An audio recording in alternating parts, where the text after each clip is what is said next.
अस्सलामुअलैकुम। तो कैसे हैं आप सब? उम्मीद है सब लोग ठीक ठाक होंगे। तो आज है हमारी क्लास का डे 11 में आज आप लोगों को बताऊंगी कि हमने टिक्की का डिज़ाइन किस तरह क्रिएट करना होता है, ठीक है। और कुछ टिप्स एंड ट्रिक्स भी आप लोगों के साथ शेयर करूंगी जो बहुत ज़्यादा हेल्पफुल होंगी आप लोगों के लिए। अब आप लोग ये सोच रहे होंगे कि आज तो आप इन्हें कुछ लिखा नहीं है ऊपर, तो कोई बात नहीं, हम लास्ट पर लिख लेंगे।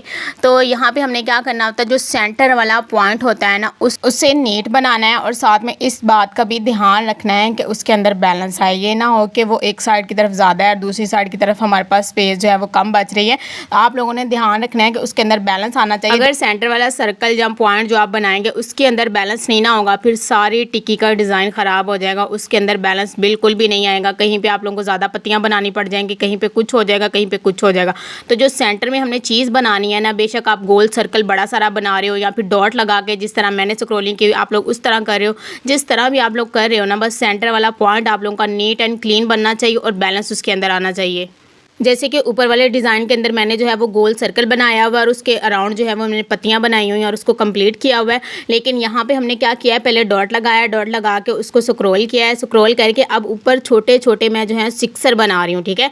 सिक्सर बना के फिर हम उसको स्क्रॉल करेंगे। और ये वाले डिज़ाइन जो टिक्की वाले डिज़ाइन होते हैं ना, इनको मंडाला डिज़ाइन भी कहा जाता है। अगर कोई आपसे ये कहे ना कि मैंने मंडाला डिज़ाइन लगवाना है, तो आप लोगों को पता होना चाहिए कि गोल टिक्की को हम मंडाला डिज़ाइन कहते हैं। हाथ की हथेली में या फिर बैक हैंड के सेंटर में आप जो भी चीज़ बनाएंगे जो गोल सर्कल के अंदर बनेंगी, हम उसको मंडाला डिज़ाइन ही कहेंगे। टिक्की को बनाने के लिए और भी बहुत सारी शेप्स यूज़ की जा रही होती हैं, तो वो आप लोगों की अपनी मर्ज़ी होती है, आप किस तरह की बनाना चाहते हो, या फिर क्लाइंट की मर्ज़ी होती है कि वो किस तरह का बनवाना चाहता है आपसे।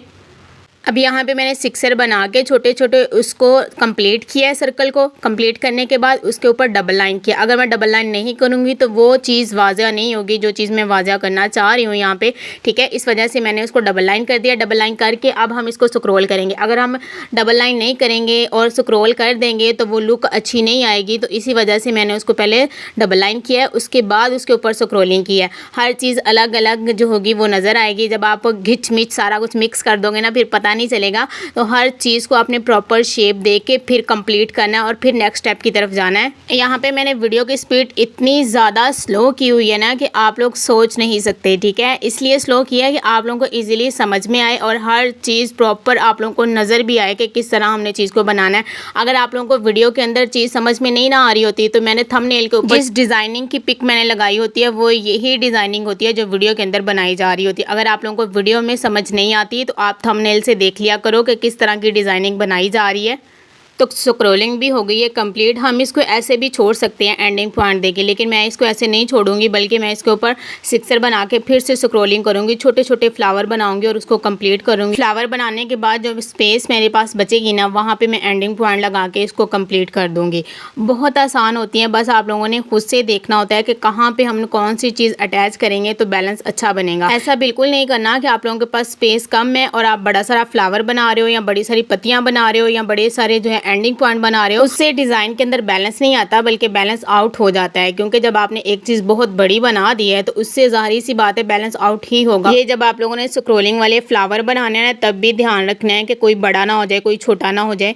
19-20 का फ़र्क हो वो तो चल जाता है, लेकिन जब ज़्यादा डिफरेंस आ जाता है ना, फिर वो शेप अच्छी नहीं आती। तो आप लोगों ने यहाँ पर भी ध्यान रखना है कि बैलेंस आउट नहीं होना चाहिए। मेहंदी लगाते हुए कुछ कस्टमर हमारे पास ऐसे आ जाते हैं जिनको बहुत ज़्यादा सिंपल मेहंदी पसंद होती है या फिर टिक्की का डिज़ाइन पसंद होता है। तो टिक्की के डिज़ाइन के अंदर बहुत सारी वैरायटी है, बहुत डिफरेंट तरीके से इसको बनाया जाता है। आप गूगल से भी सर्च कर सकते हो, आप जो है वो यूट्यूब से भी देख सकते हो। बहुत सारे डिज़ाइन जो है ना वो शेयर किए होते हैं लोगों ने, तो आप उनके यूट्यूब चैनल से जाके देख सकते हो, सारी की सारी चीज़ें देख सकते हो, डिटेल के साथ उन्होंने बताई होती है। अब यहाँ पे देखें कि मैं कोशिश कर रही हूँ कि बैलेंस आउट ना हो। बैलेंस आउट हो गया, समझ लो सारा काम ख़राब हो गया, ठीक है। जो हमने ये वाले छोटे छोटे बनाने हैं ना फ्लावर, इनका बैलेंस अगर आउट होगा तो अंदर हमने इसकी जितनी मेहनत की हुई है ना वो सारी की सारी ज़ाया हो जाएगी, ठीक है। आप लोगों ने इस चीज़ का ध्यान रखना है कि कोई भी चीज़ बना रहे हैं, कोई भी मोटिव बना रहे हैं, कुछ भी क्रिएट कर रहे हैं ना, उसके अंदर बैलेंस आउट नहीं होना चाहिए। मैंने पीछे वाली वीडियो के अंदर आप लोगों को बताया था किस तरह आप लोगों ने मोटिव्स के अंदर बैलेंस रखना है।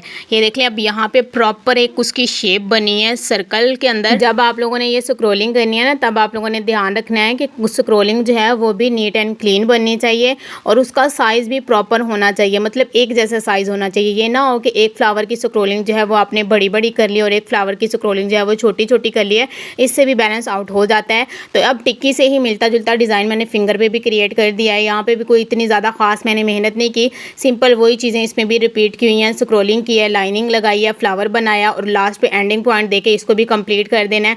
और जो मैंने स्क्रोलिंग वाला फ्लावर बनाया था उसके ऊपर डॉट लगा देने हैं, क्योंकि वहाँ पे स्पेस खाली है तो वो थोड़ा अजीब सा लग रहा था, तो इस वजह से हमने उसको भी इसी तरह कंप्लीट करना है। जहाँ पे आप लोगों को लगे ना कि स्पेस खाली है और बड़ी अजीब सी लुक आ रही है, उसको इसी तरह कंप्लीट करना होता है, तभी बैलेंस आता है चीज़ के अंदर। तो ये दो डिज़ाइन हैं जो आप लोगों के साथ शेयर किए गए हैं। एक मैंने पहले से बनाया था और एक की वीडियो मैंने आप लोगों के साथ शेयर की है। इन दोनों की प्रैक्टिस आप लोगों ने करनी है। मेहंदी के अंदर जो सबसे ज़्यादा इंपॉर्टेंट चीज़ देखी जाती है ना, वो ये है कि नीटनेस कितनी है और चीज़ के अंदर बैलेंस कितना है। ये दोनों अगर आप लोगों ने कर लिए तो समझ लें आप बहुत अच्छे मेहंदी आर्टिस्ट बन सकते हैं। तो ये थी हमारी आज की क्लास। जो चीज़ समझ ना आई हो वह दोबारा पूछ लीजिएगा।